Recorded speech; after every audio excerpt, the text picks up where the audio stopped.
नमस्कार, FTV हिंदी में आप सभी को सुस्वागतम। जी हाँ, पिछले दिनों केंद्रीय गृह मंत्री अमित शाह ने संसद में अपने भाषण के दौरान दावा किया था कि अगर श्यामा प्रसाद मुखर्जी नहीं होते तो बंगाल भारत का हिस्सा नहीं होता। उन्होंने कहा था, आज बंगाल अगर भारत में है तो श्यामा प्रसाद मुखर्जी की कारण है। 7 अगस्त को राज्यसभा में दिल्ली सर्विस बिल पर बहस का जवाब देते हुए गृह मंत्री अमित शाह ने श्यामा प्रसाद मुखर्जी का जिक्र किया था।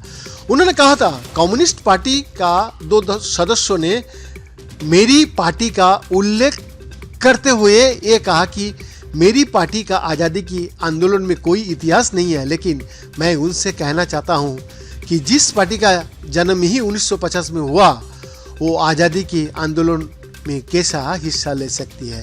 हमारी पार्टी का जन्म ही 1950 में हुआ, हम कैसे आज़ादी का आंदोलन लड़ेंगे। अगर आज बंगाल भारत में है तो श्यामा प्रसाद मुखर्जी के कारण है। अमित शाह ने यह भी कहा कि अगर कश्मीर भारत में है तो श्यामा प्रसाद मुखर्जी के कारण है। बंगाल पर इस दावे की सच्चाई परखने से पहले श्यामा प्रसाद मुखर्जी और उस समय की परिस्थितियों के बारे में जानना बहुत जरूरी है। श्यामा प्रसाद मुखर्जी से जब नेहरू ने मांगी थी माफी, क्या था? श्यामा प्रसाद मुखर्जी वकील, शिक्षाविद और नेता थे। वो स्वतंत्र भारत की पहली सरकार में कैबिनेट मंत्री रहे। पहले प्रधानमंत्री जवाहरलाल नेहरू ने उनकी काबिलियत को देखते हुए अपने मंत्रिमंडल में उन्हें उद्योग एवं आपूर्ति मंत्री बनाया था।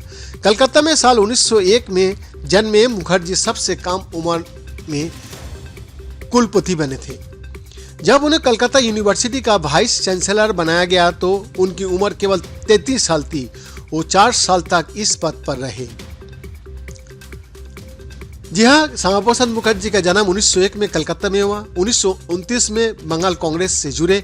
1930 में कांग्रेस पार्टी छोड़ दी। 33 साल की उम्र में बने वाइस चांसलर। 1939 में हिंदू महासभा में शामिल हुए। 1940 में हिंदू महासभा का अध्यक्ष बने। 1951 में भारतीय जनसंघ का गठन किया। बंगाली ब्राह्मण परिवार में जन्मे मुखर्जी का राजनीतिक करियर 1929 में शुरू हुआ।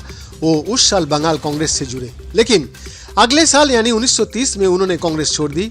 1938 में कलकत्ता यूनिवर्सिटी का वाइस चांसलर पद से हटने के बाद अगले साल यानी 1939 में वो बंगाल में हिंदू महासभा में शामिल हुए। 1940 में उन्हें हिंदू महासभा का अध्यक्ष बनाया गया। 1951 में उन्होंने भारतीय जनसंघ का गठन किया। ये वही भारतीय जनसंघ है जिसने आगे चलकर मौजूदा भारतीय जनता पार्टी का रूप लिया। राष्ट्रीय स्वयंसेवक संघ के दिल्ली स्थित बाबा साहेब आप्टे स्मृति भवन केशव कुंज ने अपनी इतिहास संकलन योजना का तहत इतिहास दर्पण का एक अंक में एक शोध पत्र प्रकाशित किया था।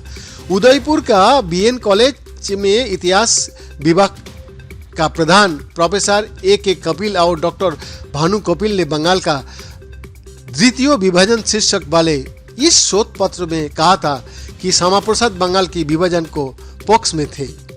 साल 1947 में उन्होंने बंगाल के कांग्रेसियों से राष्ट्रीय हितों में बंगाल विभाजन का समर्थन करने की अपील की थी। बंगाल प्रांत का विभाजन के लिए समर्थन जुटाने का मकसद में मुखर्जी ने उन दिनों कई दौरे किए और राज्यों को सभी क्षेत्रों में हिंदू सम्मेलन आयोजित किए। मुखर्जी का मानना था कि पूरा बंगाल अगर पाकिस्तान में चला गया तो मुस्लिम प्रभुत्व वाले इलाका में हिंदुओं पर हमला बढ़ जाएंगे। 1947 में कलकत्ता का प्रमुख अंग्रेजी अखबार अमृत बाजार पत्रिका ने एक जनमत संग्रह करवाया। इससे पता चला कि 98% हिंदू विभाजन का पक्ष में थे।